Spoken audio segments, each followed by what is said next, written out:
Chapter 7 Revelations. It had been about 3 a.m. when Cecilia had dropped off. Her mind was whirring with the events of the evening. She had been a little concerned that she wouldn't actually get any sleep, so she had taken Mysterious Mythology to bed with her to calm herself down. Lying on her stomach with her pillows under her chest, she had read through most of the book and she had been amazed at the content. Grimelda stood out as being a story very similar to Rapunzel, but instead of the prince climbing up her hair to scale her high tower, Grimelda had dropped objects out of the tower. The prince had seen that they landed together on the forest floor, not at separate intervals as the prince had thought. Then they fell in love, got married and lived happily ever after. When she woke up the following morning, Cecilia was still in the same reading position, and was very stiff. She'd slept well, considering. She remembered dreaming about being on a moor or heath, looking for something, and finding a black dog guarding it. Funny, she thought, dreams. A shower, she thought to herself, clambered out of bed. Her mind thought back to the events of the previous evening. Her house had been broken into. Yet why did she feel calm about it?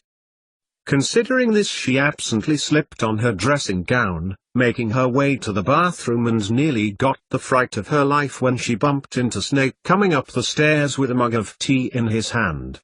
That's why she was calm.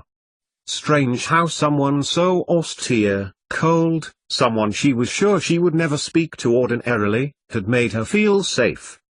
"I thought you might like this," he said, holding the mug out towards her. "Also, you had a visitor this morning. He's waiting in the kitchen for you." Nick, thought Cecilia, turning towards the stairs. She relieved Snape of the mug of tea, which looked a bit greyish. "Thanks," she said, taking a sip. It was horrible, and she suspected that he had taken her at her word and tried to make the tea without using magic. "Did you sleep well?" "Adequately," replied Snape, nodding slightly. "When did he arrive?" she continued. "A couple of hours ago, about 6:30. "He was surprised to see me," replied Snape. Cecilia began to head towards the stairs.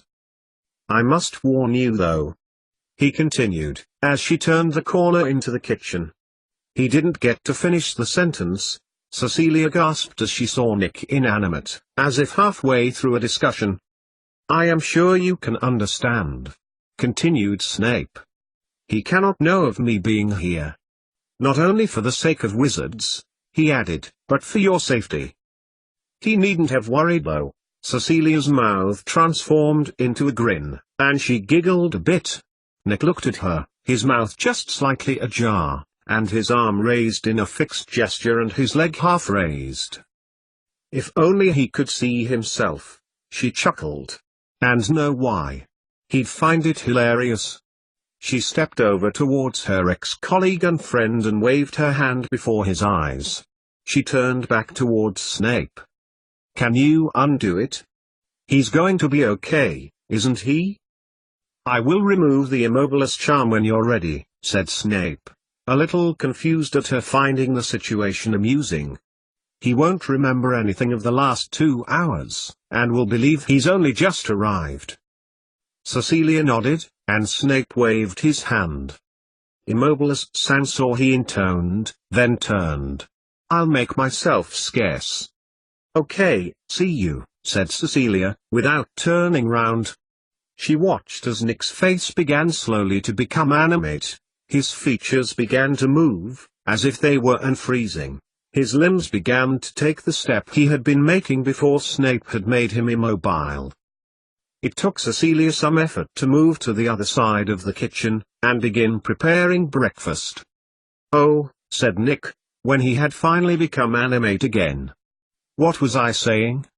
He stared at the doorway, and blinked. Then he looked round the kitchen and spotted Cecilia. "Who was that?" said Nick, blinking. "Who was who?"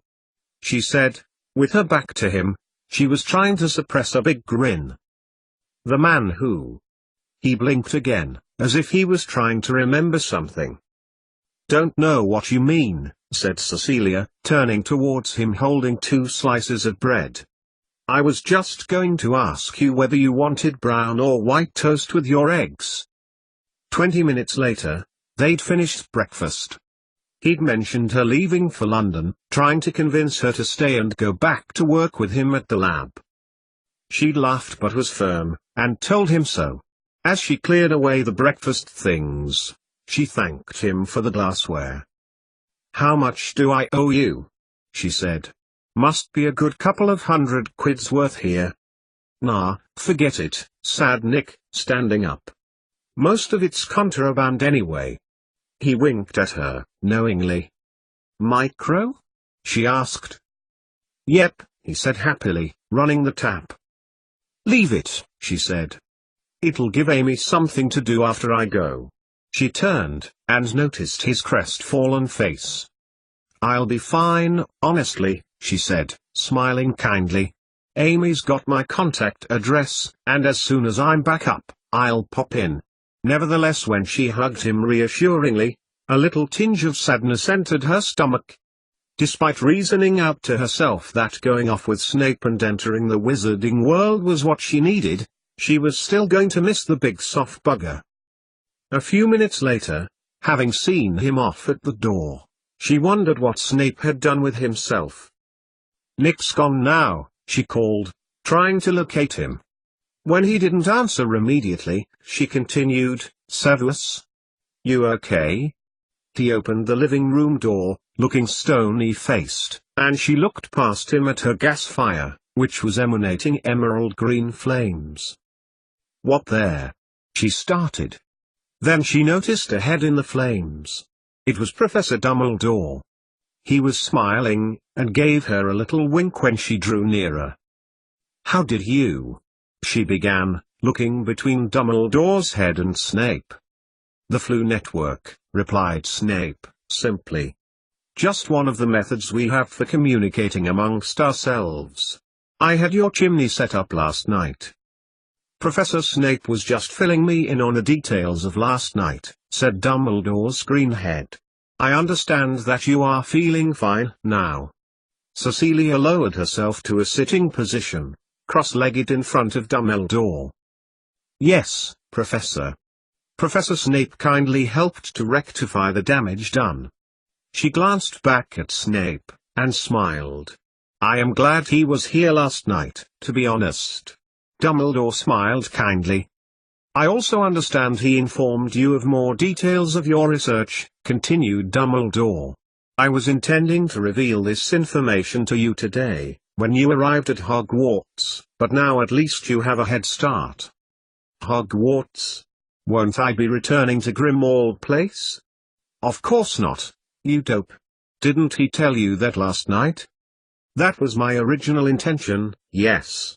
I had intended that Remus Lupin give you something that would help. But I understand he gave that to you yesterday." "Mysterious mythology, that's right. But Professor Snape said that was the reason for the break-in. That dark wizards were looking for the book." Cecilia did not mention the other possibility she had heard Snape and Moody talking about as another possible candidate for the break-in, turned to look at Snape again. His face was impassive. "We cannot be certain, but it seems that the book was their intended target. Professor Snape tells me that you had the foresight to keep it with you.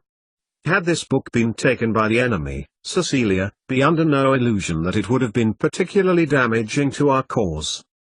"May I ask you something, Professor?" "But of course." "Professor Snape mentioned a boy, a young man who would be the object of our research. The way Professor Snape described it, it sounded so radical. We're to remove his powers?" Snape shifted on the spot uncomfortably. "That is partially true," conceded Dumbledore, "but not in the sense you mean. The boy in question was attacked by a dark wizard, the most powerful of all. I'll explain more to you when you arrive." Dumbledore then turned his head towards Snape. "I think that's everything, Severus," he said. "I'll let you go." He turned back to Cecilia. "I'll see you when you get to Hogwarts," he said, and in an instant, The green flame along with Dumbledore's head vanished. Cecilia got up from the floor. She realized she was still in her pajamas and dressing gown, not the best look to have when you're speaking to your boss. "I'll just go and get ready," she said. "Is it far? How long will it take to get there?" "Take your time," replied Snape. "I'll organize for your belongings to be sent on ahead." "They're in the bedroom," said Cecilia. "When I've had a shower, I'll show you. You could start on the glassware." She glanced at the clock on the video, 10:24. "Will I need to bring anything specific? I've sorted some books out upstairs too." "You don't need much, Hogwarts has everything you'll need." A quarter of an hour later, Cecilia wandered back to her room, wrapped up in her towel. Her vision was fuzzy as she left her spectacles in the shower. She went to her bedside cabinet and retrieved her spare pair, gasping in surprise when she saw Snape standing in the corner of the room. "Excuse me," said Snape. "I just sent your things on." She glanced at the open wardrobe, which was half empty. She tried not to think about him seeing her underwear.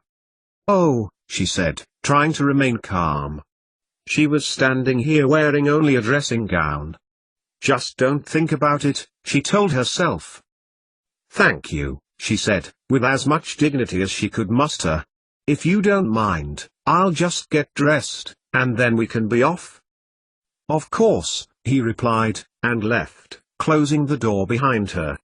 She looked what remained in the wardrobe and considering the few options left as far as the choice of clothes for the day. Eventually she chose a hideous lemon sundress and matching cardigan her mother had bought for her. It was either that or 2 small jeans and her brother's t-shirt. "How are we getting there?" asked Cecilia, when she was finally ready. "Train? Or are you going to and demonstrated Mr. Weasley's gesture of a couple of days ago, by clicking her fingers. She thought she'd change the topic of conversation when she'd noticed Snape's look when he saw what she was wearing. "Apparition? No, we can't do that. At least you can't. Your bodies cannot withstand it. The effects of apparating moles are ... not pleasant," he concluded. "Besides which, people cannot apparat into Hogwarts. We're traveling by flu." "Flu? No, flu," he corrected. "And my belongings? Already there. As I said, it's just people who can't apparat into Hogwarts," he said, taking her hand. "I disapparated them earlier." He led her over to in front of the fireplace, and she began to feel nervous. What was flu? Snape removed a box of what looked like ash. It had a metallic green tinge to it. He threw it towards Cecilia's gas fire and said, "Hogwarts." She held his hand a little tighter as she felt a sensation not dissimilar to pins and needles creep up her legs. Then she noticed the room fade around her and a pop. Cecilia felt like she had been dissected into very thin sheets. It was as if she had been stretched infinitely between her house and their destination, like a concertina. A couple of seconds later, still holding on to Snape's hand, they stood on the flagstones of an enormous hearth. Snape began to walk forward, trying to lead her, but she released his hand and swayed slightly, as if she was waiting for part of her body to catch up with her. "Travel sickness," said Snape. "It'll pass in a few minutes." He walked off up a small set of stairs at the far center of the room. Cecilia looked round. The hearth was part of a huge fireplace that stood against one wall of the room. The room was cold, almost like a crypt. Thin light from the windows permeated the gloom, but the main light source were the huge candles on the walls. Cecilia shivered. It seemed quite creepy. Was she really expected to work down here? She sat down on one of the benches in front of her, and felt a little less lightheaded. "This is where you work then," she thought to herself. She surveyed the room again. On the far wall next to the small window was a bookshelf piled high from floor to ceiling. Its shelves were overflowing with books, a parchment poked out between them here and there, and there was too much for the shelves to accommodate. Odd ones were piled up on top of the others. Adjacent to the bookshelf were a set of steps that Snape had just used, and next to that was a large table, like a lectern. I don't know if I could teach in a place like this, thought Cecilia, but then chided herself. This was a whole new world. Her experience of teaching just wasn't valid anymore. Severus? She called. Where had he gone? Suddenly, her mind was filled with a sense of unease. Grimmauld Place had been full of magical mysteries, wonders, like a sweet shop when you're 5. It was still within her frame of reference, a house in a London street. Here she was now in a castle where young witches and wizards were educated to be no better at magic, and it was turning out to be a bit of a shock, and she felt a little out of her depth. When he hadn't returned a few moments later, Cecilia braved crossing the large flagstones. Carefully, she walked up the small stone stairs and peered around the door, expecting to find him there. But he wasn't. What she found inside was a small study-like office, with shelves lining one wall full of ingredients neatly labeled. On the other were some much larger books, and in the center of the room was another large fireplace. She turned to go, thinking she would just wait for him there, and headed back down the steps. Who is this lady here in the defense dungeon? A small squeaky voice addressed her and made her jump, so much so that she nearly lost her footing, and had to steady herself over the wide stone handrail to prevent herself from falling over. Cecilia looked round to find a small creature standing in front of her. Well, she assumed it was a he, was wearing a pair of burgundy dungarees and a thick double-knit top on underneath which made the straps bulge out. On his head he was wearing 2 hats, a bobble hat and a beret over the top, and he was wearing odd socks. His nose was long and pointy, and he had large green ears, currently being flattened by his wearing of 2 hats. "Hello?" she asked, questioningly. Cecilia felt a little apprehensive, despite a part of her brain telling her that something dressed in such a comical manner couldn't possibly harmful. "Hello yourself, lady," he smiled, then frowned slightly. "Are you lost?" Cecilia laughed a little, more out of relief than anything. "Actually I am. I'm looking for Professor Snape. Do you know where he is?" At that question the little thing jumped and gave a whimper. "You must be indeed a powerful witch if you are looking for him." He moved a little bit closer to Cecilia and raised an eyebrow. "Are you powerful?" "Not at all," said Cecilia, smiling. "I'm a mole, with no wizard powers." "A mole?" squeaked the creature. He seemed to be happy with this outcome and expressed it by hopping from one foot to another, jumping on and off the student benches. "Oh, Dobby is happy, lady. Dobby does not like wizards who are too powerful," and raised his eyebrows, knowingly. "Hello Dobby," said Cecilia, determined to bring some order. "I'm Cecilia Frobisher. Pleased to meet you." She held out her hand. Dobby looked between her and her hand, uncertainly. She lowered it. "Professor Snape," she continued, "if he's not here, do you know where I might find him?" "Here," said Snape, as he entered the dungeon from a door on the far side of the dungeon. "I was ensuring that your room was ready." He turned his gaze to Dobby, who was whimpering, but for some reason, his voice was icy, rising in volume at every word. "It is not." The last few words reverberated round the dungeon for a few seconds. Dobby glanced at Cecilia with a look of terror, and scuttled out of the door squeaking to himself, Snape eyeing his wake. Then he turned back to Cecilia. "Hogwarts," he intoned. "Professor Dumbledore is expecting us," turning back towards the door. "If you would come with me, Cecilia, we'll go there now." "What was that creature?" asked Cecilia, following Snape out of the dark dungeon, into the considerably more pleasant environment of the corridor. "A house elf," said Snape, sourly. "The most worthless magical entity you'll ever have the misfortune to come across." They have to be kept in their place or else chaos ensues.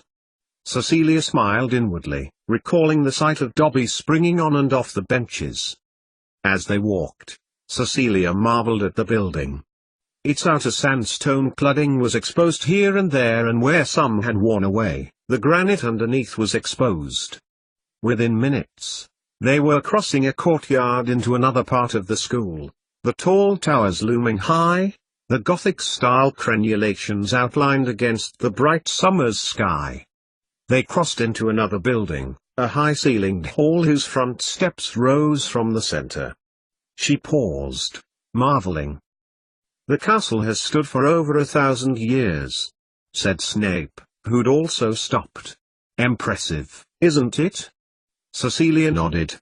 To her, Hogwarts appeared as an intricate picture. Like a Lowry with his matchstick men, her mind just could not take in all of the castle's details at once. "When you're ready," said Snape. A few minutes later, "We'll continue." Cecilia followed him up the wide entrance staircase. It was so wide that it could have accommodated a bus, lengthways. The air was warm as they ascended to the first floor. Pictures covered the oak-paneled walls, and she paused again, noticing that the pictures were animate. Their subjects moved around within their frames, occupied with whatever scene activity their particular artist had painted for them. One or two of them stopped, acknowledging, smiling, or occasionally waving to Cecilia as they passed. Presently, they stopped at the end of the corridor. An arch loomed over them, and within the arch was a large stone eagle, standing proud. Snape stepped forward next to the eagle, and Cecilia followed. "Dragon's wing," said Snape, and almost immediately a set of stone spiral stairs rose from the back of the eagle, as they ascended. When it stopped moving again, the entrance opened into a room, paneled with darker wood. Snape proceeded to the middle of the room, and Cecilia followed, looking round. The walls were covered in books, and high shelves on her right contained strange objects, a small wooden box carved with sigils and stars, a cauldron, made out of a clear material. She scanned the shelves, bottles and pots of mysterious fluids and solids, and on top of the nearest shelf, a rather battered black hat, crumpled at the middle, which had obviously seen better days. In front of them was a large desk, its top inlaid with leather. And next to the desk was a bird. It squawked quietly as Cecilia looked at him, and flexed its wings. Just then, descending stairs from the raised floor at the back of the room, was Dumbledore. He smiled warmly at Cecilia. "It's a pleasure to meet you again, Cecilia," he said. "Please, sit down." He gestured towards two chairs that had not been there a moment ago. Dumbledore sat on the chair before the desk. "Now," he continued, as she sat, "I must apologize, Cecilia, for my seemingly cool reception towards you at Grimmauld Place. I trust by now you realize the reason for this. Professor Snape informed me of the events of last night, and that you had the presence of mind to consider the significance of the book our dear friend Remus Lupin gave to you." Cecilia was about to open her mouth to protest. She'd merely forgotten to take it out of her bag, but Dumbledore continued. "That you have risen to this, having known about our world for less than a week, based on limited details I provided for you with an open mind, is remarkable. It tells me that my judgment of choice of a mole for this role, rather than a wizard, was reliable. I know many moles, Cecilia, close friends indeed, and the attitude you have shown towards everything that has been presented to you and that you have encountered thus far does you, and indeed them, credit." Cecilia smiled to herself. At last there was some hope. Before, Dumbledore had indeed come across as nothing more than tolerant. "It is heartening, Cecilia, because of the nature of this work. You have witnessed yourself the effects of the dark magic through your own experience last night, and I have no doubt that had you been at home when the break-in took place that you would have been killed." Cecilia said nothing, but glanced at Snape slightly, remembering the other option he had presented, someone on their side. Professor Snape is by far the most experienced wizard of our allegiance. His knowledge and depth of understanding of magic is a rare quality for which we are greatly indebted. I believe that through teaching one another your respective crafts will reveal threads which will combine to produce a greater mutual understanding. Professor, said Cecilia, waiting for him to finish. Can you tell me some more about this boy, who you mentioned to earlier? You said he might be the key to it all. Certainly, said Dumbledore, and got to his feet. He began to pace. The boy in question, Harry, is currently a student at Hogwarts. As I recall saying, his parents were killed. They were killed by a wizard so great the world has barely seen his like in power before. At this time, his power, his reign of terror was at its height and, by his hand or at the hand of his followers, many muggles and wizards died. Dumbledore paused, and began to pace in the other direction. Severus, if you wish to leave Cecilia and I to talk about this alone, you may, said Dumbledore. Snape's face was like granite, expressionless. No, that won't be necessary, he said, half whispering. Cecilia noticed he had lowered his gaze towards the floor slightly. Dumbledore continued. Harry was only months old when the Dark Wizard found out where they were hiding.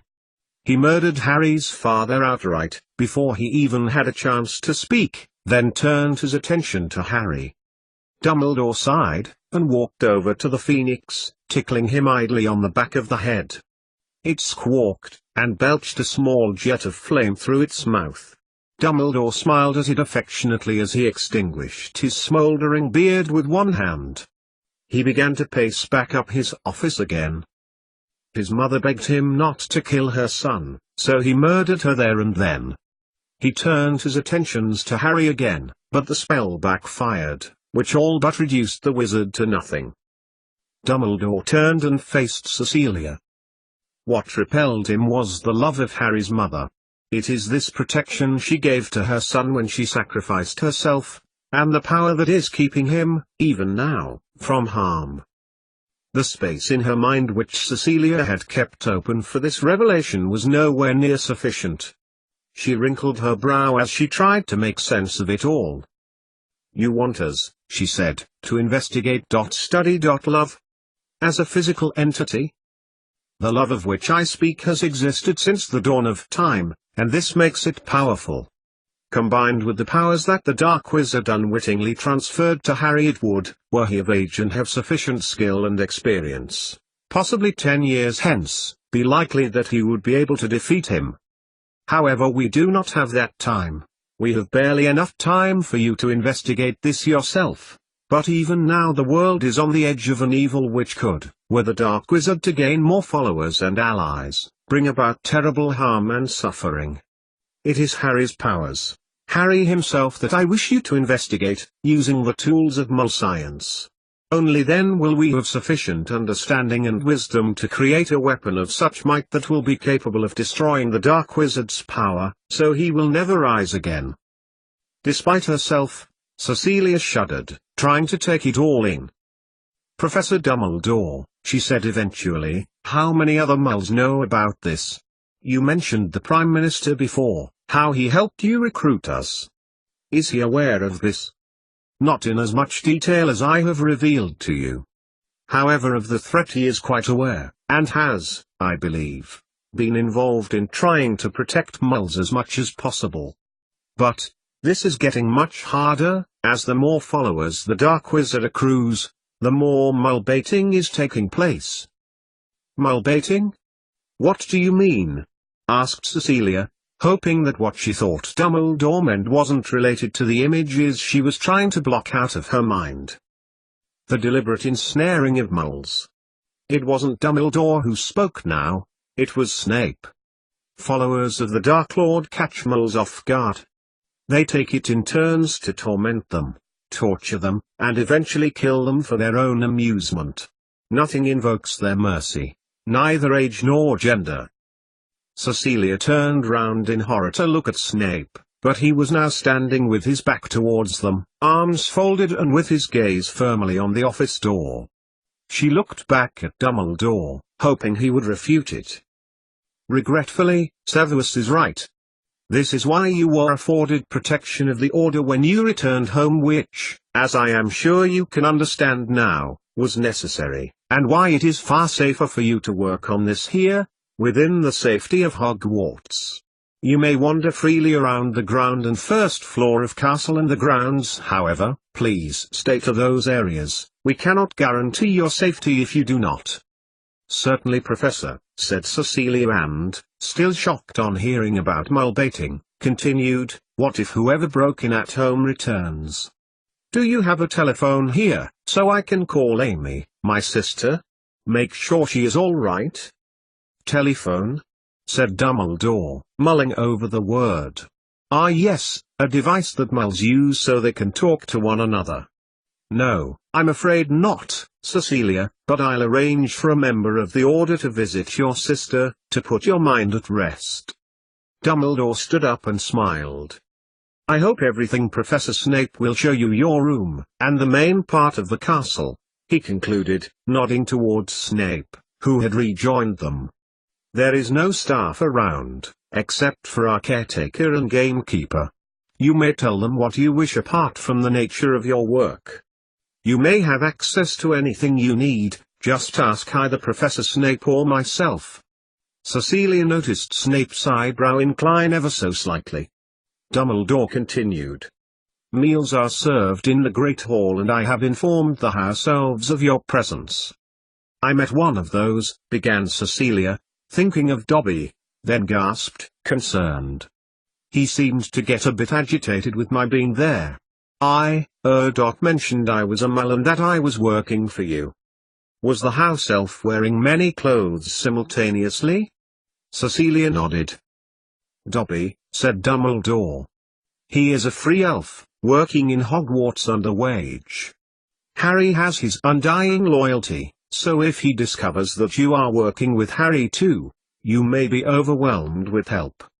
He smiled again, rising, and Snape returned to join them. If there are no more questions, Cecilia, I will leave you in the capable hands of Professor Snape. I won't detain you. Professor Snape informs me that he is ready for you to begin work this evening. He smiled at Cecilia again and turned away, climbing the stairs he'd originally descended. Cecilia watched him go, thinking how different he was, much kinder than her previous meetings. Shall we? Said Snape, gesturing towards the door. Cecilia turned to follow, and they did.